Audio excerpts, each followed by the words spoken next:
You did not call that Negro Uncle Todd. I died. I died. Y'all two jokers is just, woo! I died. Come on, man. Yeah, man. These kids, man, just kids all over the place, bro. But save. It's gonna take you the same amount of money to drive yourself. You see what I'm saying? So you might as well just get a ticket, man, train ticket. The girl is messing with my Las Vegas money, okay? She messing with my Vegas money, man. I'm trying to just get the chick, get her here. You know, her mama don't want to do nothing. You know that. You see what I'm saying? Already. What you crying about already? See how he is. See, how you gonna come in swinging? You ain't say, hey, what's up, fellas? What's up, bros? My dudes. You come in swinging. That's why you on mute. You talking like can't nobody hear you. Get him. I almost said something to you. I almost said something to you. You can't cuss in your office. You tell me. You can't cuss in tell me the how a minister of the gospel, Ray, is outing other ministers of the gospel publicly. Killing us. I'm killing. He killing. You tell me. If y'all outed each other more, I wouldn't have to do it. Like y'all jokers don't got a blue, you know you got a blue shield, a blue wall around there. Not me. I prosecute everybody. Ask them. They will tell you. Me, I prosecute everybody. You's an equal opportunity offender. But if you knew, offender, bro. Look, I told the some of my colleagues, other elected officials. Yeah. I said, please don't commit no crime in Hampton. Please don't do it. I said, because if you do it, you know I gotta lock you down. I said, it's just gotta be that way. Because when they understand that, then you ain't gotta worry about it now. Yeah. You ain't gotta worry about it because they already know he gonna come for you. It ain't personal, he coming for you. It ain't personal, it's just justice. Just don't do it. If you don't do it, we ain't got no problem. Now, one of your trolls members, Kevin, said up there, he didn't agree with me when I said that we are held to the same standard as you guys are. And I'm like, you can't speak from what you don't know. You can't make that judgment call from something you don't know. Did y'all not know there was a fool on election day that put on Facebook, they said, I was up for re-election, I'm unopposed, but don't vote for him because he would not prosecute the person that raped my 8-year-old child multiple times and put in there justice for whatever the name of the child was. First of all, child won't rape. Second of all, she was touching along with another girl. They were touching each other and they both were 8 years old. And you want me to drag the other 8-year-old in the court and do what with her? So look, that's trifling, by the way. Let me just say that. That is trifling. But that's what I deal with. Why ain't somebody watching these two 8-year-olds that's touching each other? Where the parents at? But they, first of all, they went into counseling, all of them. Everybody went into counseling because the school board dealt with it, put them all in counseling. But 2 years later, she came back and she wanted money for her pain and her suffering. And so because they told her no, now all of a sudden she going on this campaign to try to make everybody look bad. I'm like, you don't want to look crazy because anybody that know me, know I'm going to lock you up if you touch an 8-year-old. Hello. All day long. Yeah. Right, so look, let's do this because I got to run. I got a 4 o'clock and we're already late, and I apologize for being late. You late? I said I was late. That's right. Own it. Just start the show, Kevin. Start the show. This is see Ray. This is what niggas do. This is exactly what niggas do. They get a little position. Right? And then they don't care who they talk to. But Kevin, can I tell you? Classic example. They get reelected and then they just head swell all up. And I look, I voted for him. Now I'm Pretty Ricky. He ain't called me Pretty Ricky until after the election. But Kevin, that's my private name for you. I wouldn't call you Pretty Ricky on public. No, I wouldn't do that. But he ain't right. He didn't start calling me that until after the election. See, this is what happens. But Kevin, but can I tell you this when you said it, but I ain't really believe it. But now I believe it.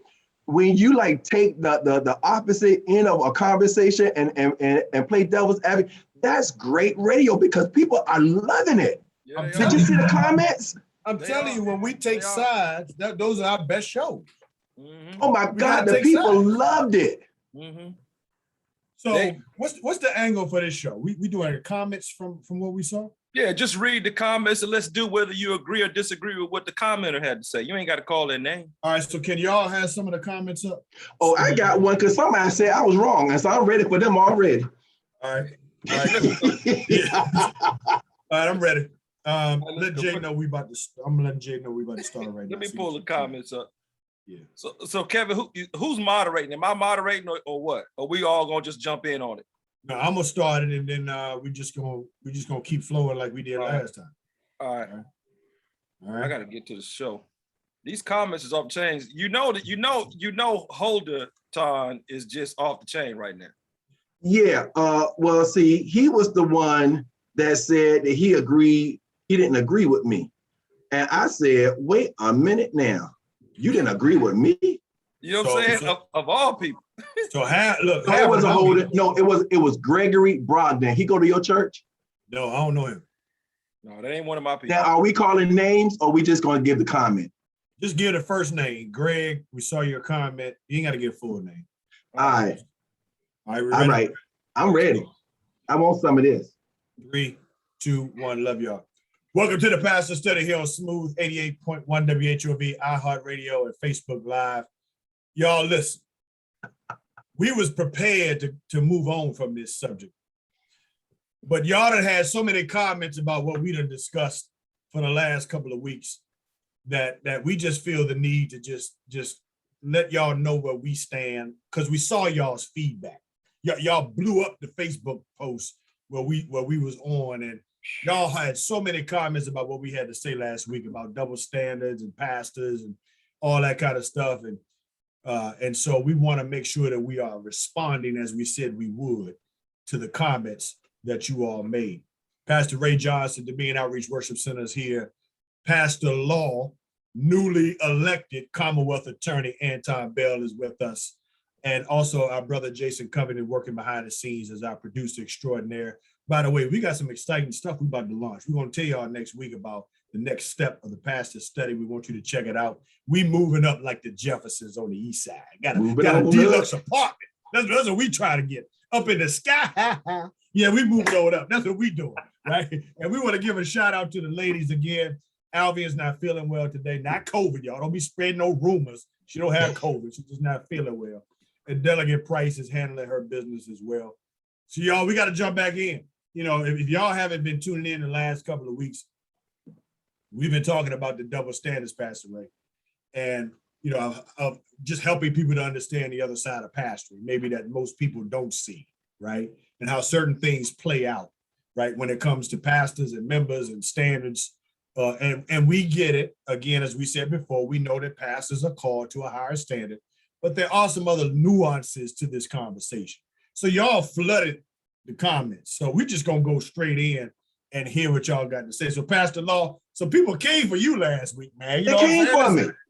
People came for you, man. Now, you know, when you come for me, you got to come correct.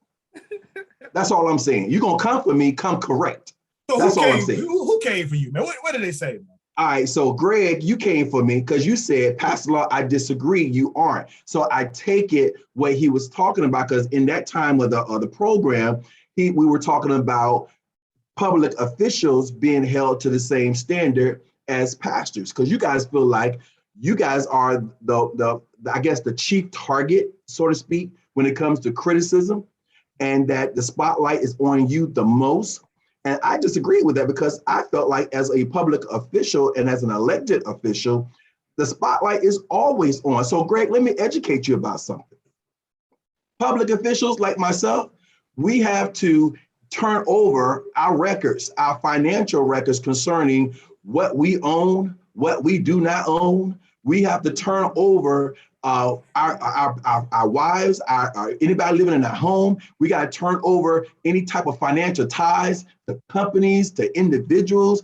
All that is public record. We got to turn over who donate, who has sown anything into our campaigns, into our organization. We have to turn that over. My business, my company, my organization. If there's any file that has been closed concerning the investigation, that is public record. And here's the thing, I ain't got a problem with that. I'm cool with that. I need you to understand that. First of all, I'm good with that. But what you don't understand is there is a level of scrutiny that we get that pastors don't get because they're not public officials and they shouldn't get this. So I want that to be clear too. I'm not saying you should have this level of scrutiny, but what I am saying is don't neglect the fact that we are under a certain level of scrutiny that you guys don't normally see. You may not hear about it. You may not know about it.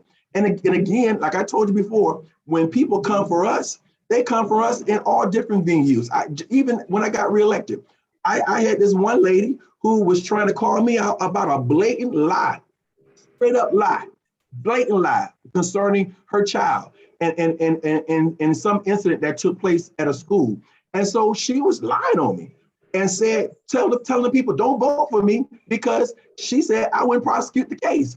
Now, another community leader saw it and brought it to my attention. She was like, isn't this defamation? And I said, yeah, it's defamation because she's lying. And I could easily prove that she's lying. I said, but me being the Commonwealth attorney, me being a man, if I was to sue her, I will come across to some people as a bully. Even though I'm completely correct and right concerning the facts, it doesn't matter. The optics wouldn't be good. And so it wouldn't look good. And I said, so for people like that, I said, I don't worry about suing them. I don't waste my time crying about it. I just pray.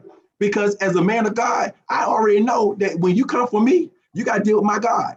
And you don't want to deal with my God because I've already seen him beat some people up on my behalf. He said he will make my enemies my footstool. So you come for me, you're going to get my daddy putting his hands on you. That's all I got to say. Well, yeah. So making enemies footstools, that is Old Testament. So I know that's why you would know that. Right? So you know I like it. Let me just have a couple of comments to what you just said, right? So all right. There's no doubt that elected officials are held to a standard. There's no question that you all have public scrutiny.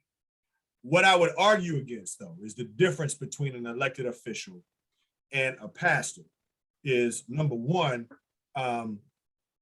maybe in some cases, same thing as pastors. There's not a lot of trust for elected officials in some cases. Yes. So let's start there. Right? Yes. Number two, the proximity of the relationship between an elected official and a pastor is different, right? Mm-hmm. Whereas once we vote for you, in most cases, we might not see y'all again. Y'all are not in our daily sphere, right? So when something go down with y'all, it's just another elected official that got caught up. But because pastors should be more engaged with their congregation, because a pastor should be more engaged in the daily, weekly, monthly dynamic of the family, it hits different, right? When we mess up than when you mess up as an elected official. And I think I would agree it's the same level of scrutiny, but how it hits, Ton, you got to know ain't the same because. Oh, I agree. Okay. We agree. All right.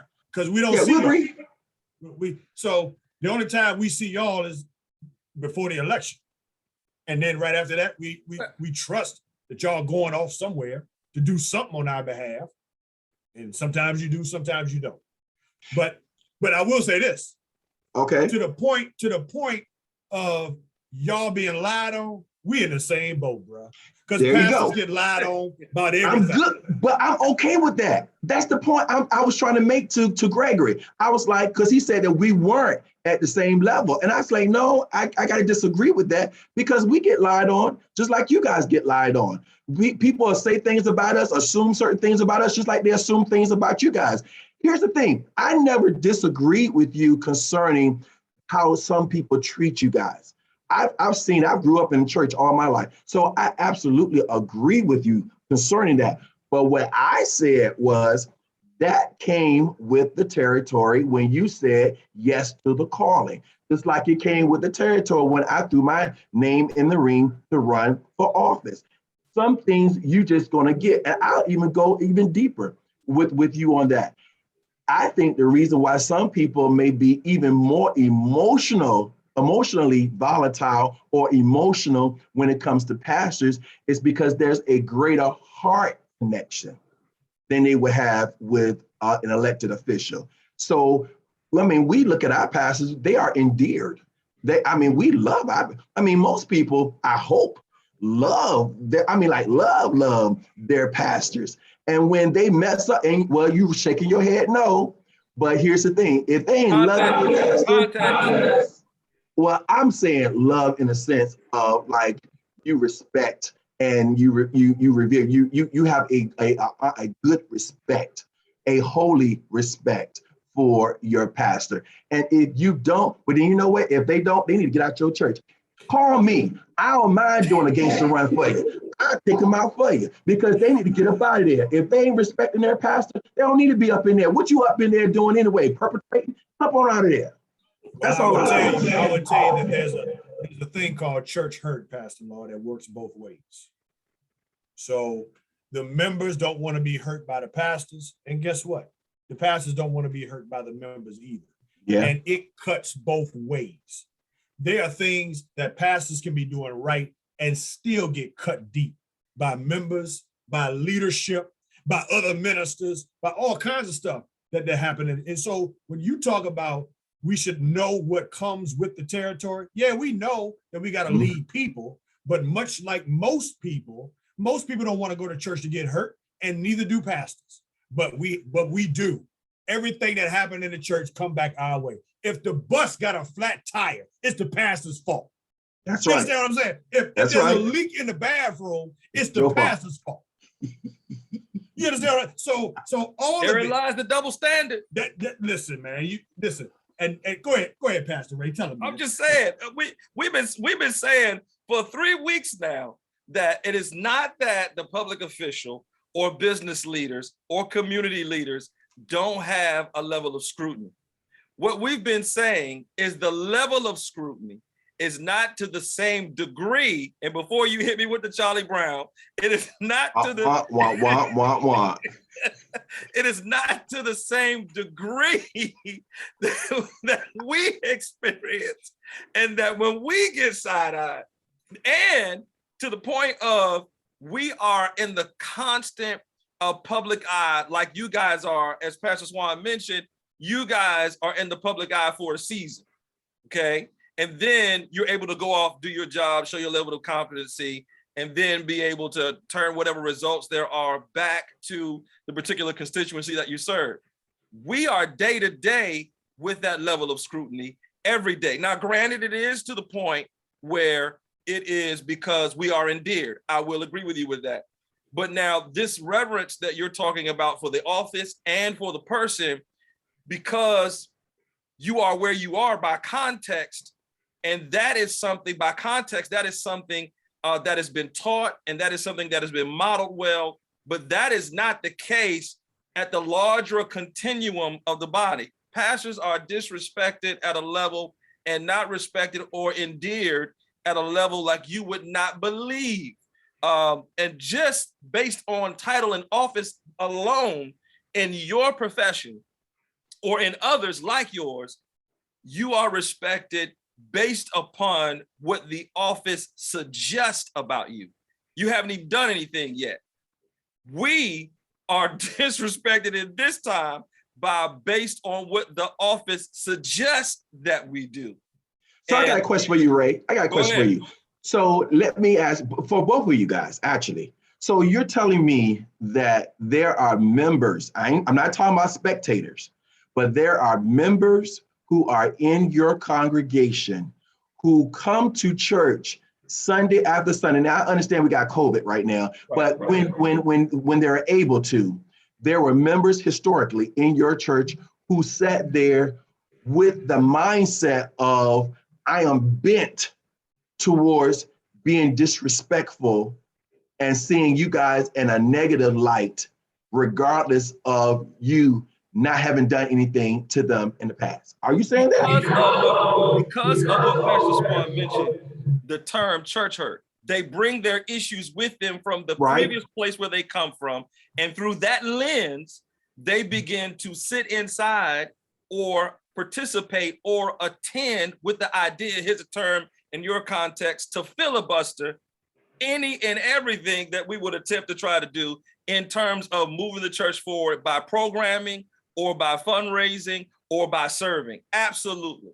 I would be serving eviction notices then, because somebody got to That's go. the difference. We can't, Can't unless do it's an that, Tom. egregious sin, we can't put nobody out. No. And see, Pastor Ray is so eloquent. You asked the question, are there people who don't want to see us succeed as pastor? Was that your question? Yeah. He's talking filibusters. He's talking, yes, there are people. Let me tell you something, bro.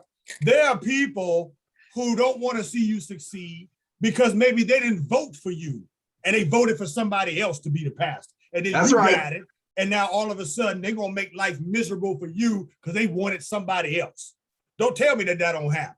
And then you try to work with the family and you can't work with them and you talking about these big people. The first thing they're going to say is, I was here before you and I'm going to be here after you. And I'm going to do whatever I can to make sure that your life is a living hell. And let me also offer this, because I know you don't read the New Testament, Pastor Law, but let me help you understand something. Didn't Jesus walk with Judas for 3 years? My God. Sure did. Huh? Sure did. And didn't Judas wait for the opportunity for 3 years to? Sure did. Okay, so if So, Jesus, so hold on. If you're gonna be there, let's stay there for a minute. Now, don't, because the story didn't end there. Because I feel my preach on. The story didn't end. Well, you don't read the New Testament, so you got to Oh, I read that one, bro. You can't feel no preach. You can't feel no preach. Come on. Now, I got to feel the preach on this one. The story didn't end there, like they said. 3 days he got back up. But the story didn't end there, because if you remember, Judas ended up getting up out of here. Hook or crook. He was out of there. And what I'm saying to you, hold on. Yeah. So what I'm saying to you, that wasn't your question. Your question was, are there people that sit in our pews Sunday after Sunday who may not always want to see the pastor do well? And the answer is 100% yes. Oh yeah. Well, I mean, I can understand that. I can understand that. What I guess the problem that I'm having is when you guys are saying, there's this double standard and woe is me, and that was you, Ray. Woe is me, because this is what. Put it in the chat again. Is woe is me. Because I mean, that's what you're saying. You're basically saying woe is me. And all I'm saying to you is that's just the territory that you were called to. And guess what? If you're going through it, that means you can handle it. And that's New Testament. Come on. And so Corinthians. So if you're going through it, you can handle it, just like for me. Yes and no.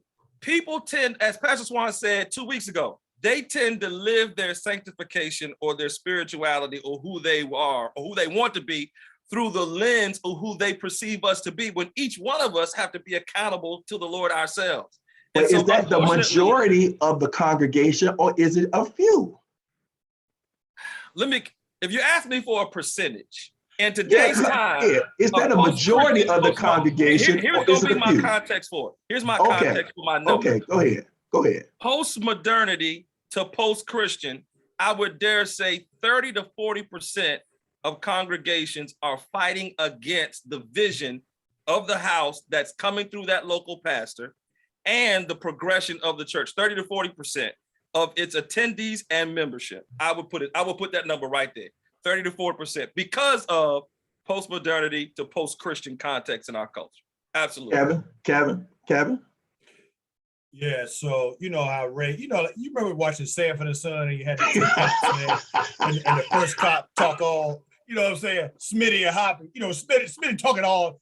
Listen, yeah, I can't put a number on it, but what I will say is yes, there are listen, man, here's what people need to understand about church. Everybody that comes wants change, but don't nobody want to change. There you go. All right. Everybody wants God to move, but they don't want God to move them. To change their thinking, to change their lifestyle, to change their habits, to get them out of the routine. So when I challenge you on that stuff ain't what people want to hear. What people want to hear when they come to church is what God's going to do. God's going to make the way. God's going to open the door. God's going to part the Red Sea. Won't he do it? That's why Won't He Do It is so popular, because Won't He Do It doesn't take any personal responsibility for me. Won't he do it gives the responsibility that God's going to do everything. And when I got to remind you that that's not Bible, that nowhere in the Bible did it say God is going to do everything. And in order for you to get to where you need to go, you're going to have to shift some things. And dare I say, in order for the church to move forward and reach a generation that's lost, you can't do stuff that you've been doing 15, 20, 30, 40 years ago. Come on. And so because you got people in church that like things always the way they are, and there's the death phrase of every church, Pastor Ray, you know it. We've always done it this way. That's the death phrase of every church. If you're not willing to open up and be more in tune with a different way, because every generation sees God, sees Christ, sees church differently, right? So that's why on youth Sundays, the older folks can't really get with it. Why? Because the youth ain't singing the same songs that the old folks singing. They ain't praying the same way. They ain't dressing the same way. And the older folks sometimes struggle with that. Now, if you want to be honest, here's where the pastor really struggles, Pastor Ray. Let's be honest, since we're having this conversation.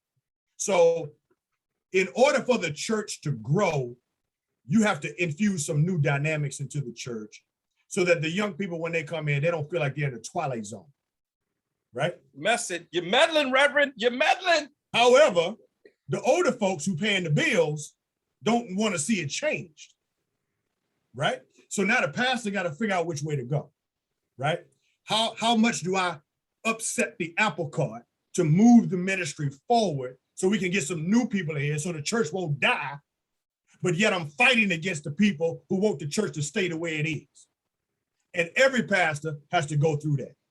And that's the private struggle. So in a lot of cases, what ends up happening is that the pastor chooses the older crowd because the older crowd paying bills. That's right. And that's what happens. Well, you know, what Candy said this. Candy said this. Candy said, well, don't worry about those people. If the pastor, preacher, reverend, bishop is preaching and teaching correctly, you shouldn't have to worry about it. Their mindset will/should change. So according to Candy, she was like, look, don't worry about all that, which is what I say to Candy. I'm like, why are you stressing over that? Because the reality of it is people are people. Like you said, people got church hurts. And unless they get healed, they're going to have that church hurt. And so for me, it's like, I'm just going to do what God told me to do. I'm going to preach. I'm going to minister. I'm going to minister healing and whatever. And however the chips going to fall, let them fall. But you're going to be held to a standard. Let me tell you something, man. Let me tell you something. So I have talked to lots of pastors, black, white, green, who privately in some churches would love to preach a particular sermon or talk about a particular issue. But they know that if they do it, there's going to be backlash. People going to not come. People might leave the church. And so they thinking about, man, I got family to feed. I got things I got to take care of on my own. And this is the private struggle of pastors of what to preach, how to preach it, knowing that if I go there, there could be some long-term repercussion. And in some cases, if I go there, I might get fired. So now, what's off limit that's in the Bible? Well, and I hear crickets. I hear crickets. There's nothing off limits. What's off Nothing off limits with the Bible. Nothing's off limits with the Bible, but there are some things that are off limits in the church. What's off limits in the church that you can't preach in the church? Because I hear crickets. That's a whole nother show. That's a whole nother show, son. Oh, Lord. That's a whole nother show. We can't do that here today. We can, but that's another show. I want y'all to put that in the comments. Y'all heard the crickets. Y'all heard the crickets. Hold on. Jason knows some stuff we can't touch in the church. Jason knows. No, wait a minute. Wait a minute. Because the folk at Ivy know ain't nothing off limits I'm gonna talk about. So when I'm talking in general, I talk about it all. I don't sugarcoat it. I tell it like it is. Anybody that goes out knows there ain't no subject that we ain't talked about. We talk about it all. But that's my vantage point. You know why, Tom? Because I don't care. Whoa, Kevin. Whoa. No, because I want to know, because guess what? Look, I'm only asking what I know our listening audience right now is probably asking. So what subjects in the church is off limits that's in the Bible? Well, let me ask you this. When was the last time you heard a sermon series on sex? When was the last time you heard a sermon series on sexuality? When was the last time you heard a sermon series on money, not just tithing, but other ways of giving? When the last time you heard a sermon series on marriage and family and relationships done right? There are a lot of sermon subjects. Now, it depends on the church and the culture of that church, right? Because to be quite honest with you, you got other cultures that can't preach necessarily every Sunday on race, right? That's a hot button issue. So it just depends on the house. But I'm Joshua 24:15. As for me and my house. Oh, you Old Testament? Oh, you Old Testament now? I'm the whole Bible. I ain't old. I'm a whole Bible, Tom. Jason, you coming in here. What you got to say about all this, man? I was waiting to hear what Pastor Law was talking about and throwing this gasoline on this fire, because y'all still didn't answer the question. You gave examples. And you led with the sexuality and sex and stuff, but what the listeners want to hear, and not so much what's happening at Ivy, what's happening at Dominion, they want to hear what topics are off limits. Crickets. That's my first thing. Then I'm looking at some comments, and I don't necessarily, this is not my view. No one can avoid struggle. You have to be transparent for some. Other times you need to show your stuff to your flock to show them that you can overcome it. I have an issue with that, and here's the reason why. Because you say that, but as soon as I show you my humanity, you put me on the cross right next to Jesus and you crucified me. And then I could never live that incident down. So people want transparency. But if I tell you some of my private struggles, you'll never listen to me again. And it's not because I'm out here, killing dogs and running over cats. It's just that now, because you have elevated me to that pedestal, now you're holding me to a standard that you're not even ascribing to. But we're not going to talk about that. We're going to go back to the original statement. Pastor Reverend Dr. Bishop Swan and Archbishop of the 7 Dioceses, Bishop John. Archbishop. What subjects are off limits that you have seen in the pulpit? Not what's going on in Ivy, but what you have seen. As I said the first time, worship leader Jason, the subjects that are off limits vary from house to house. It is not a one size fits all. It's culture, context, and whatever the house sees fit to talk about or not to talk about.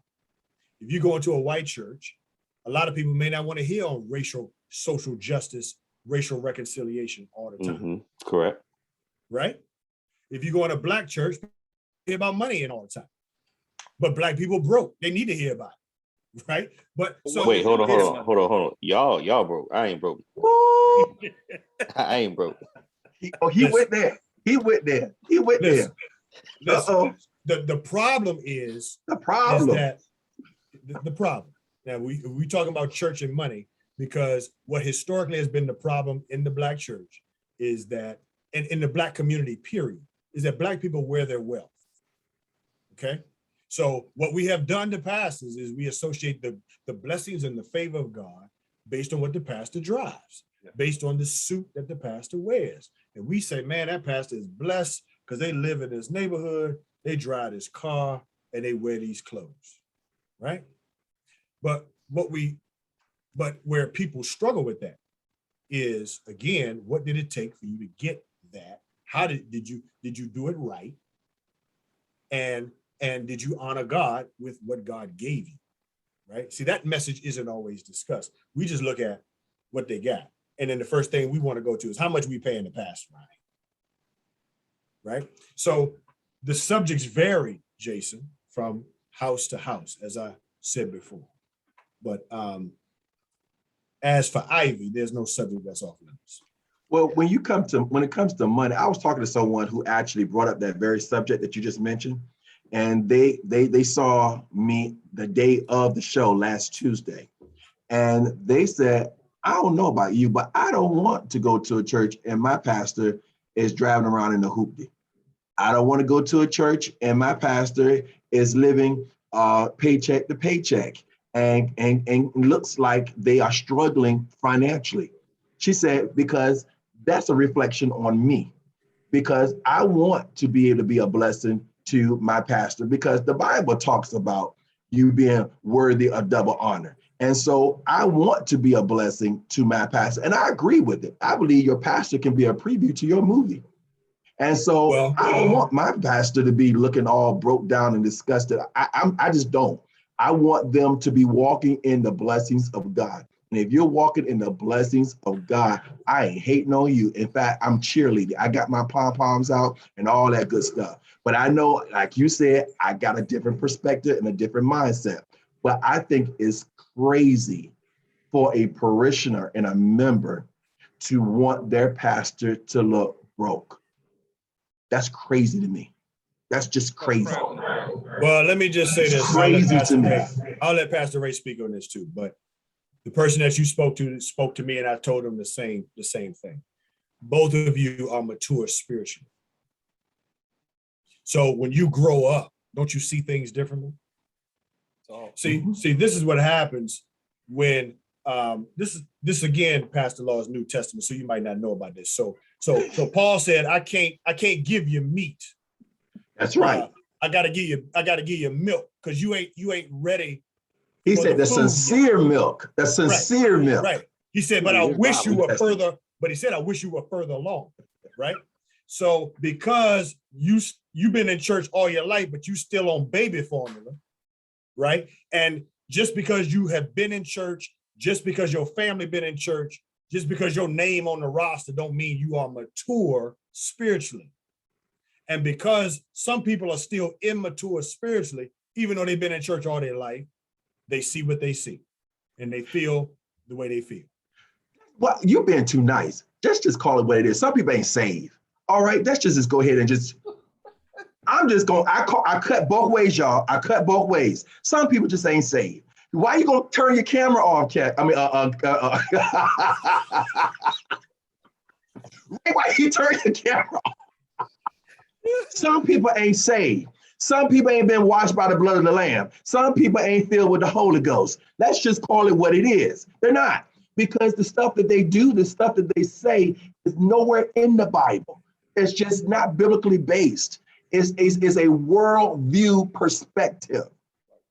And if you have not changed your mind by the washing of the word, that's New Testament, by the washing of the word, guess what? You are going to still think like the world. That's just the bottom line. So they are not going to be able to eat this milk. They are going to have to deal with the sincere milk of the word, because they have not allowed the word to wash them. Because guess what? When we're in the world, we think differently. We speak differently. We do things differently. Our whole paradigm is different. But when you come into the body of Christ, that's when God has to, he saved your heart and your heart is new, but now he got to change the way you think. Come on, he got to change the way you see things. And because you still see things the same way, it make me have to question your fruit. If I'm looking at your fruit, I got to inspect it. And I'm like, okay, well, what's the deal with y'all? Because that's crazy to me to want your pastor to live broke, or to want your pastor to live raggedy. I mean, that's crazy. I don't want to go so far as to say live broke or live raggedy. I do think that there are some people who think pastors should take this vow of poverty. I do think that there are some people who might say, this ain't the Catholic Church. Yeah, but there are some people that say Jesus ain't never had no car. Jesus, we don't know where Jesus lived, and Jesus ain't had no nice stuff. And so people come to church, Pastor Law, with all types of slants and interpretations of scripture. And we as pastors, for every person that comes in, has a different interpretation of the scripture, right? And it's our job to help them land somewhere on how we as the house should view scripture. Okay, so I'm Old Testament. I'm Old Testament, right? I'm Old Testament, right? Yeah. So Jesus God, right? Yeah. So don't he own the cattle on 1,000 hill? Don't isn't the earth is the Lord and the fullness thereof, and all that dwell therein belongs to him? So listen, yeah, you're right. Jesus ain't had no car. Guess what? Jesus owned everything. He owned everything. So that whole mindset of living broke or living a life of poverty, that we ain't the Catholic Church. That's not. Come on, I'm in the book. I know I'm in the book. But Tom, so I'm trying to understand. But what I'm telling you is, and here's where the bad out, Pastor Ray, you can come in. When I've had people to come up to me straight up in our church and say, Pastor, before you, I used to see pastors do X, Y, and Z with the money, right? You have churches that had a building fund for 27 years and they ain't even put a doorknob up on the door, nothing new. People asking where the money at. We ain't had no church meeting, and you can't sit here and tell me where the money's going. So there are skeptics that come to the house, and in some cases, rightfully so. Yes. Right? But in those cases, if you come with a skeptical view, and then you go home and you tell others about the skeptical view, if you look at social media, ain't no social media about how pastors are appropriately handling their money. Most things that you see on social media are things that tend to slant the church negatively in terms of who's stealing the money, who misappropriating funds, who ain't doing right with the money. When we know, Pastor Ray, that the overwhelming majority of pastors in the United States are pastoring a church 50 or less members. And with COVID, you probably dropped that down to 20 now. Well, here goes. Hold on. You're dealing with pastors in America that are overwhelmingly bivocational, which means that the church ain't paying enough for the pastor to work full time, but you expect him to be full time in terms of his time and commitment and everything else. But you just don't want to pay full-time salary.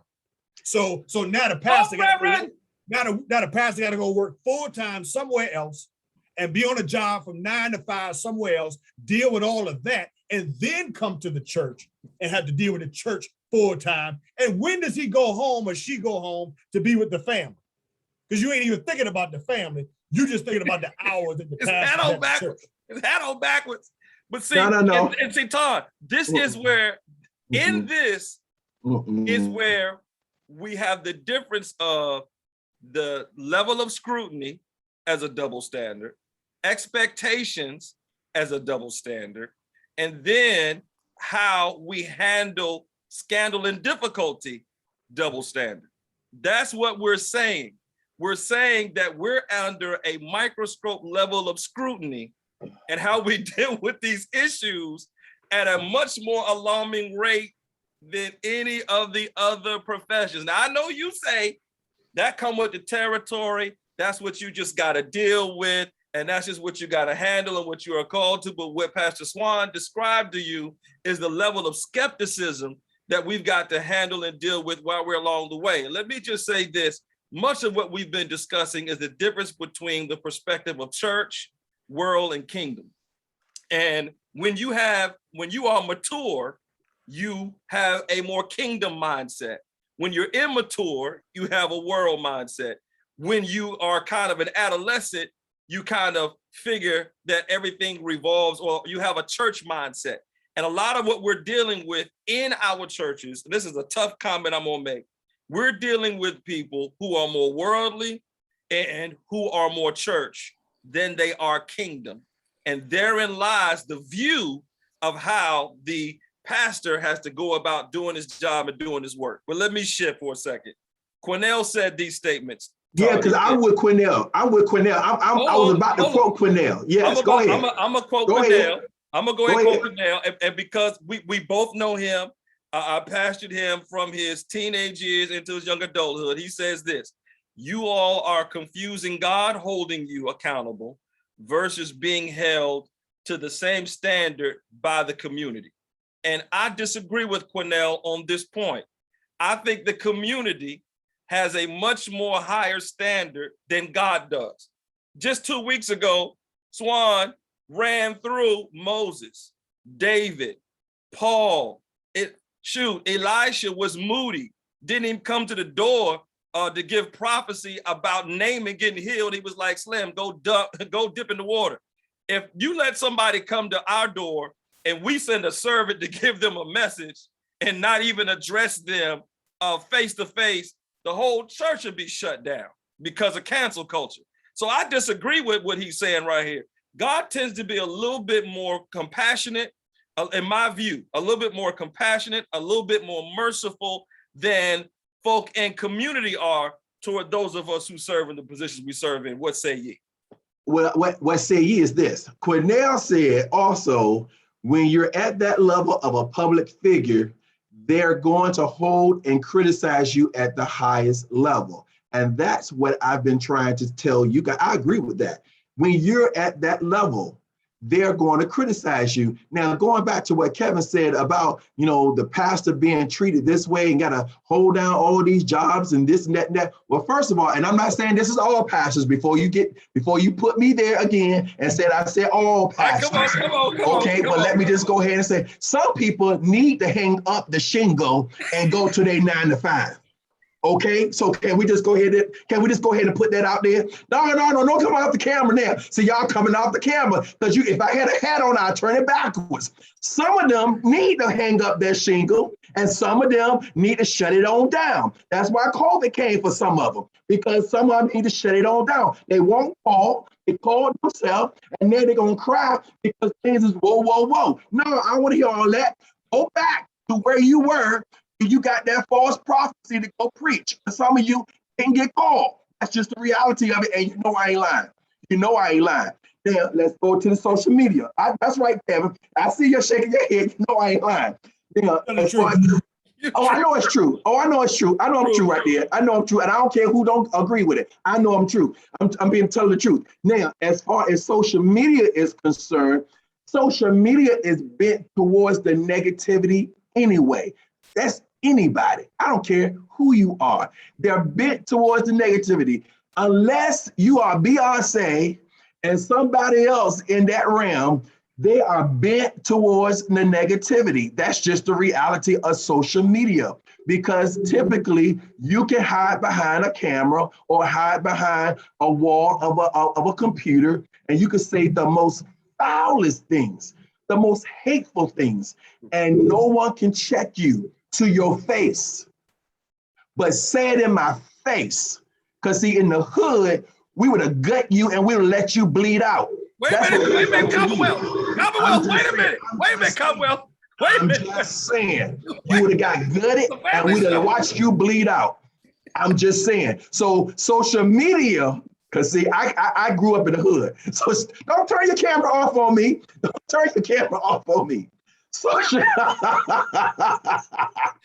Social media allows people to punk other people because they know they'll never get confronted.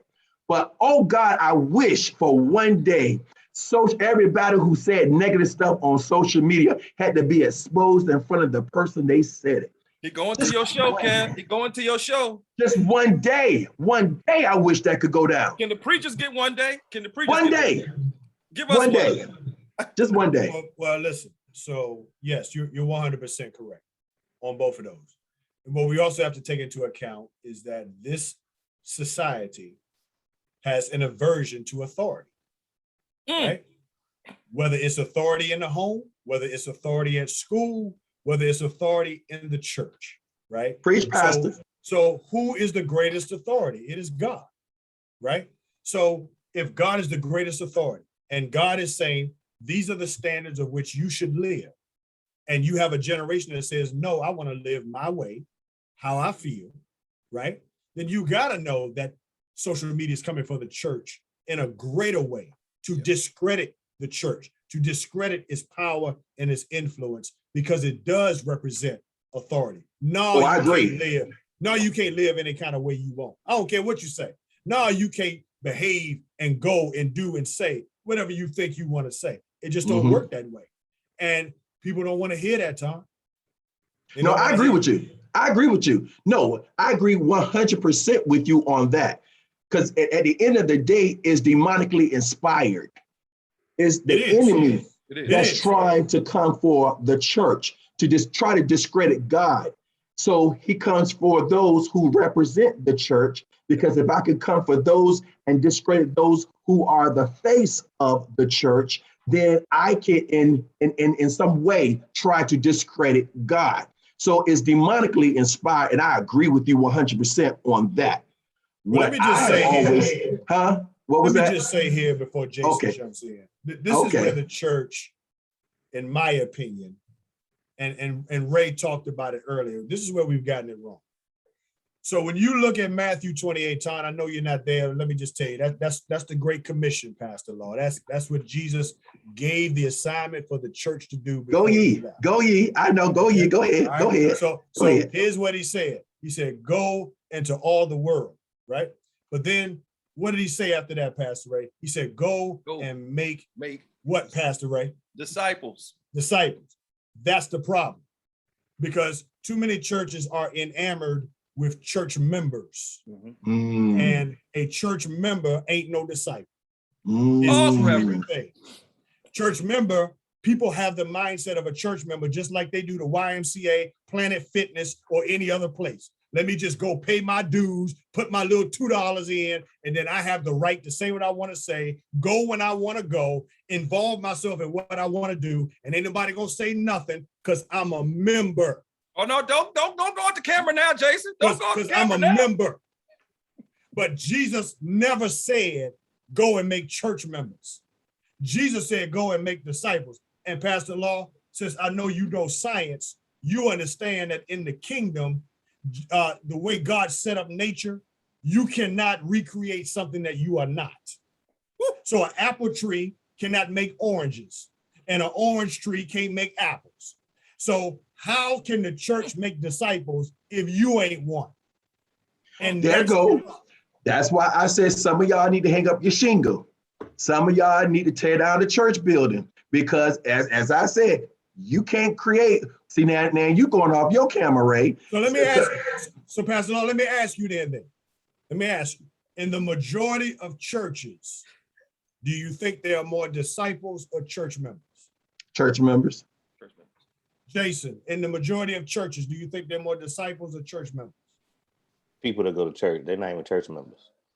So, Jason. So you understand then that for people who come to church, Pastor, they looking at us, right? And people in the room looking at all the people that's in the room, but we know better.